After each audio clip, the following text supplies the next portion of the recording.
Students, आज अपन thermodynamics में next lecture करेंगे जिसका नाम है रुद्धोष्म प्रक्रम। और इससे पहले अपन 3 प्रक्रम हम कर चुके हैं, समतापीय प्रक्रम, सम आयतनीय प्रक्रम और समदाबीय प्रक्रम। और तीनों प्रक्रम के अंदर किया गया कार्य है उसको अपन कैलकुलेट कर चुके हैं। तो नेक्स्ट अपन करते हैं एडियाबैटिक प्रोसेस, रुद्धोष्म प्रक्रम। समतापीय प्रक्रम के अंदर ताप है, टेम्परेचर है, वो इक्वल रहता है। सम आयतनीय प्रक्रम में निकाय का आयतन है वो क्या रहता है, कांस्टेंट रहता है। और समदाबीय प्रक्रम में दाब है वो कांस्टेंट रहता है। रुद्धोष्म प्रक्रम एक ऐसा प्रक्रम है जिसमें गैस के तीनों चर हैं वो क्या है, चेंज हो सकते हैं। यानी दाब, आयतन और ताप तीनों चेंज हो सकते हैं। लेकिन विशेष क्या है, नियत क्या रहेगी, ऊष्मा है पूरे सिस्टम की, वो क्या रहेगी, कांस्टेंट रहेगी, जो हीट है। तो ध्यान रखना है, रुद्धोष्म प्रक्रम एक ऐसा प्रक्रम है जिसमें गैस के तीनों चर हैं वो परिवर्तित हो सकते हैं, लेकिन गैस की ऊष्मा क्या रहेगी, नियत रहेगी। और रुद्धोष्म प्रक्रम में किए गए कार्य को भी अपने साथ साथ कैलकुलेट करेंगे। तो इसके डेफिनेशन की अपन बात करें तो वह प्रक्रम जिसमें निकाय के ताप, दाब व आयतन, निकाय के ताप, दाब व आयतन तीनों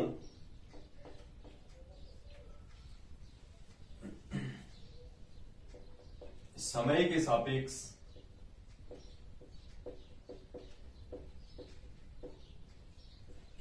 परिवर्तित होते हैं। समय के सापेक्ष परिवर्तित होते हैं तथा निकाय की ऊष्मा नियत रहती है। इसके अंदर चेंज क्या होंगे, तीनों चर चेंज हो सकते हैं, लेकिन निकाय की ऊष्मा क्या रहती है, नियत रहती है।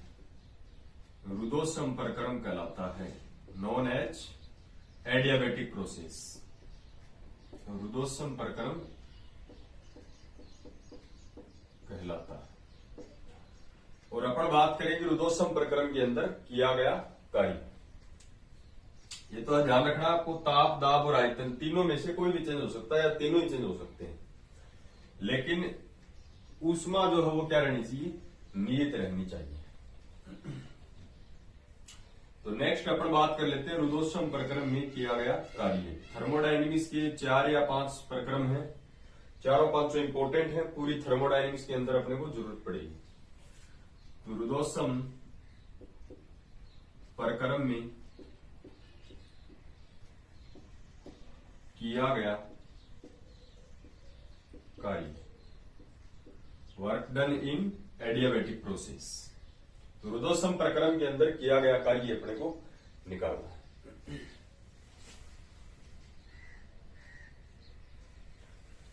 तो रुद्धोष्म प्रक्रम में किया गया कार्य निकालने के लिए सबसे पहले अपन जानते हैं कि थर्मोडायनेमिक्स में dW यानी वर्क डन जो होता है वो होता है PdV। और कुल कार्य के लिए अपन क्या करते हैं, समाकलन करते हैं। तो dW का समाकलन क्या रहेगा, W, और इसका इंटीग्रेशन PdV। और ये समाकलन जो है वो आयतन के सापेक्ष है। तो आयतन के सापेक्ष समाकलन है, तो इसकी लिमिट कहां होगी, मान लें अपन V1 से V2 होगी। वॉल्यूम कहां से कहां चेंज हो रहा है, V1 से V2 अपन ने मान लिया। अब देखो इसके अंदर एक ध्यान रखना, रुद्धोष्म प्रक्रम के अंदर पाइसन के नियम का उपयोग होता है, जो 11th क्लास में आप पढ़ते हो। यानी अपन यहां लिख देते हैं पाइसन के नियम से, पाइसन के नियम से। पाइसन का एक नियम होता है कि पी वी की पावर गामा बराबर क्या होता है, कांस्टेंट की। पी क्या है, प्रेशर है, वी वॉल्यूम है, और गामा जो है उसको बोलते हैं पीवी की पावर जो गामा है वो कांस्टेंट आता है। वेहर गामा क्या होता है, सीपी अपॉन सीवी। और ये सीपी अपॉन सीवी जो है ये क्या है, सीपी होती है, देखो एक पढ़ते हैं अपन गैस की विशिष्ट उष्मा। एकांक द्रव्यमान वाली गैस का ताप 1 डिग्री सेल्सियस बढ़ाने के लिए आवश्यक उष्मा जो है वो क्या कहलाती है, विशिष्ट उष्मा कहलाती है। विशिष्ट उष्मा दो प्रकार की पढ़ते हैं, एक तो नियत दाब पर गैस की विशिष्ट उष्मा जिसको सीपी से लिखते हैं, और एक नियत आयतन पर गैस की विशिष्ट उष्मा जिसको सीवी से लिखते हैं। और दोनों विशिष्ट गैसों के विशिष्ट उष्माओं का गैसों का जो अनुपात है वो नियतांक के बराबर होता है जिसको अपन गामा से लिखते हैं, यानी सीपी और सीवी का अनुपात, दोनों विशिष्ट उष्माओं का अनुपात ही गामा होता है। ये गामा ये है, और के क्या है, कांस्टेंट है कोई। इसको बोलते हैं अपन पायसन का नियम। पायसन का नियम क्या कहता है, पीवी की पावर पी इंटू वी की पावर गामा बराबर क्या होता है, के होता है। और अपने को यहां से पी की वैल्यू निकालनी है, वो पी की वैल्यू यहां पुट करनी है। तो यहां से पी कितना आएगा, के अपॉन वी की पावर गामा। ये v की पावर गामा गुणा में भाग में चला जाएगा, या फिर अपन इसको क्या लिख सकते हैं, p इक्वल्स टू ये v की पावर गामा है, ये ऊपर जाएगी तो माइनस गामा, तो k इंटू वी की पावर हो जाएगी माइनस गामा। अतः w equals to integration v1 से v2, और p की वैल्यू अपन रखें, क्या रखें, k इंटू वी की power minus gamma into D. इसका समाकलन अपने को करना है, तो कांस्टेंट k जो है वो इंटीग्रेशन से बाहर आ जाएगा। तो यहां से अपन लिखते हैं then this implied w equals to k बाहर आ जाएगा, इंटीग्रेशन के अंदर क्या बचेगा, v1 से v2, ये बचेगा v की पावर माइनस गामा डी। और v की पावर माइनस गामा का जो इंटीग्रेशन है वो क्या होगा, देखो w equals to k constant ऐसा का ऐसा, इसका समाकलन करेंगे तो v की पावर माइनस गामा का समाकलन क्या होगा, v की power minus gamma plus 1 upon minus gamma plus 1, और लिमिट है v1 से v2। अब अपन लिमिट खोलें इसकी, तो लिमिट खोलेंगे तो इसकी upper limit minus lower limit, w equals to ये k और ये बाहर आ जाएगा माइनस गामा प्लस 1, और इसकी लिमिट खोलेंगे तो v की जगह अपर लिमिट रखेंगे v2, और v2 की पावर माइनस गामा प्लस 1, फिर माइनस करके v की जगह v1 माइनस गामा की पावर प्लस 1, ये आ जाएगी इसकी लिमिट। अगर इसके अपन माइनस को बाहर ले लें तो ये v1 प्लस का हो जाएगा, v2 माइनस का हो जाएगा, और ये किसका हो जाएगा, ये माइनस गामा प्लस 1 है, वो बाहर जो माइनस लेंगे इससे मल्टीप्लाई करेंगे तो ये हो जाएगा 1 minus gamma. Then this implied w equals to ये हो जाएगा k अपॉन 1 माइनस गामा, और अंदर क्या बचेगा, v1 की पावर माइनस गामा प्लस 1, और ये हो जाएगा माइनस v2 की पावर माइनस गामा प्लस 1।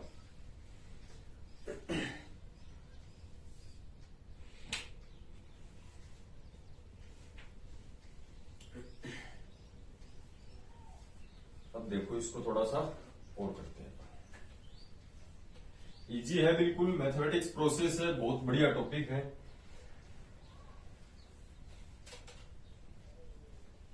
चलो देखो, then this implies w equals to,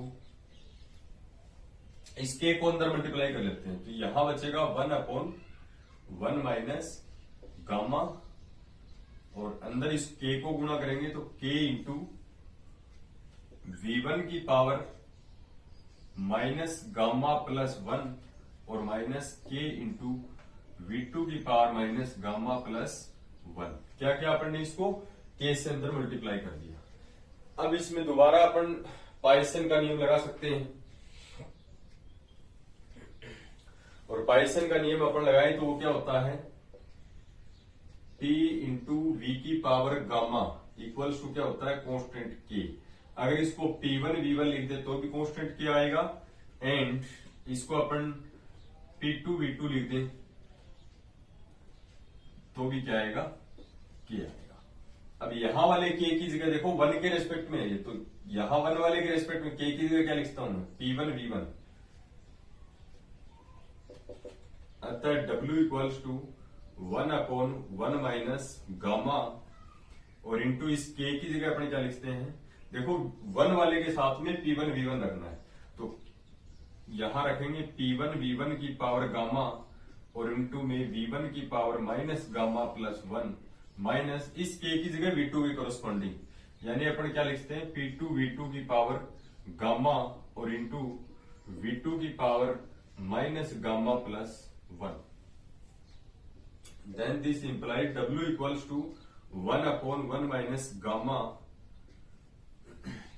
ये P1, ये देखो आधार समान है तो घातें जुड़ जाएंगी, यहां पर इसकी घात है गामा, यहां पर माइनस गामा प्लस 1, गामा से गामा कैंसिल, V1 बचेगा ओनली, P1 V1, और माइनस यहां क्या बचेगा, P2 V2। अब अपन इसमें आदर्श गैस की समीकरण का यूज कर सकते हैं, आदर्श गैस की समीकरण का यूज करेंगे, तो यहां लिखेंगे अपन now using ideal gas equation. Ideal gas की समीकरण क्या होती है, पीवी बराबर एनआरटी। अपने को P1 V1 चाहिए तो nRT1, एंड P2 V2 को अपन क्या लिखते हैं, nRT2। n और r तो कांस्टेंट है, तो चेंज होंगे नहीं, तो यहां से अपन ये वैल्यू पुट कर सकते हैं।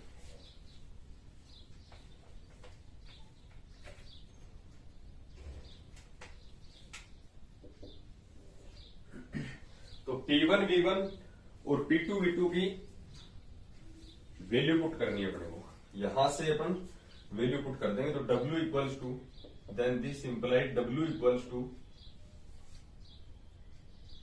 1/, gamma minus 1 into P1 V1 को क्या लिखेंगे, nRT1 माइनस P2 V2 को क्या लिखेंगे, nRT2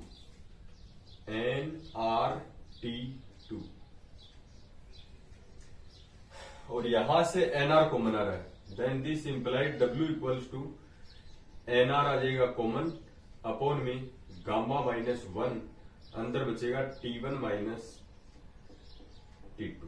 तो ये है आपका रुदोसम प्रक्रम में किया गया कार्य।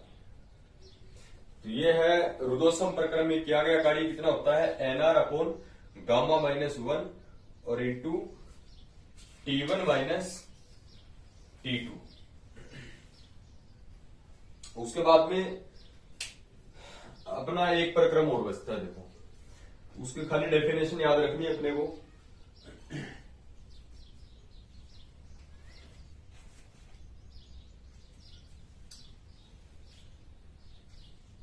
ये चौथा प्रक्रम है अपना एडियाबैटिक प्रोसेस।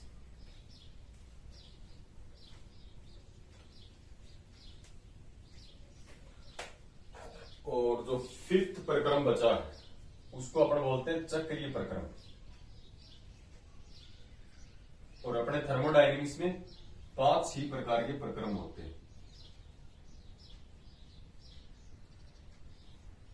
ये रुदोसम प्रक्रम का भी काफी इंपॉर्टेंट है, इसको बोलते हैं अपन साइक्लिक प्रोसेस।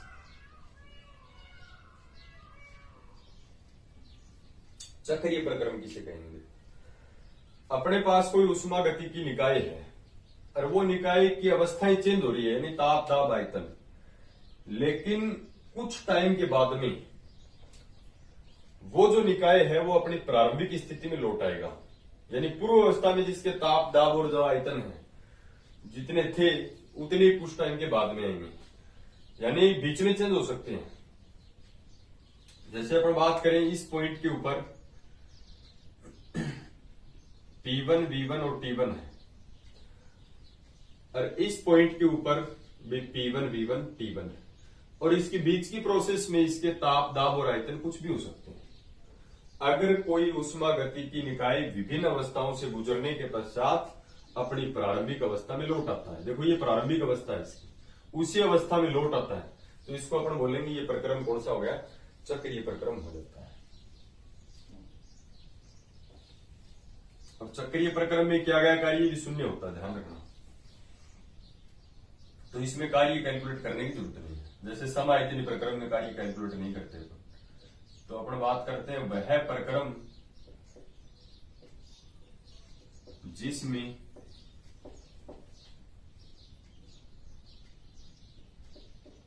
एक निकाय विभिन्न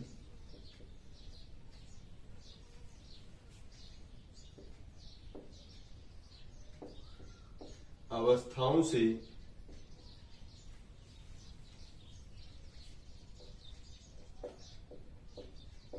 गुजरने के पश्चात अपनी प्रारंभिक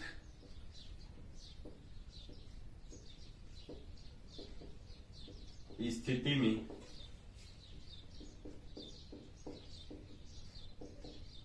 लौट आता है। यानी वह प्रक्रम जिसमें एक निकाय विभिन्न अवस्थाओं से गुजरने के पश्चात अपनी प्रारंभिक स्थिति में लौट आता है, कौन सा प्रक्रम कहलाएगा, चक्रीय प्रक्रम कहलाता है, चक्रीय प्रक्रम कहलाता है। फॉर एग्जाम्पल अपन बात करें, जैसे पानी का बर्फ बनना, ये चक्र प्रक्रम का एग्जाम्पल इसलिए है क्योंकि बर्फ से वापस पानी की अवस्था में आ सकता है। ये इसकी प्रारंभिक अवस्था, ये इसकी अंतिम अवस्था, फिर अंतिम से वापस कहां आ सकता है, अपनी प्रारंभिक अवस्था में आ सकता है। तो ये थर्मोडायनेमिक्स में अपने प्रक्रम है। 5 प्रकार के अपने पास प्रक्रम है। सबसे पहला प्रक्रम अपन ने किया था समतापीय प्रक्रम, उसके बाद में अपन ने पढ़ा था सम आयतनी प्रक्रम, उसके बाद में अपन ने पढ़ा था समदाबीय प्रक्रम, उसके बाद में आज अपन ने डिस्कस किया है रुदोष्म प्रक्रम, और उसके बाद में अपन ने डिस्कस किया चक्रीय प्रक्रम। तो 5 प्रकार के प्रक्रम है थर्मोडायनेमिक्स के अंदर। ये अपने 5 प्रक्रम है वो कंप्लीट है। उसके बाद में अपन नेक्स्ट लेक्चर करते हैं।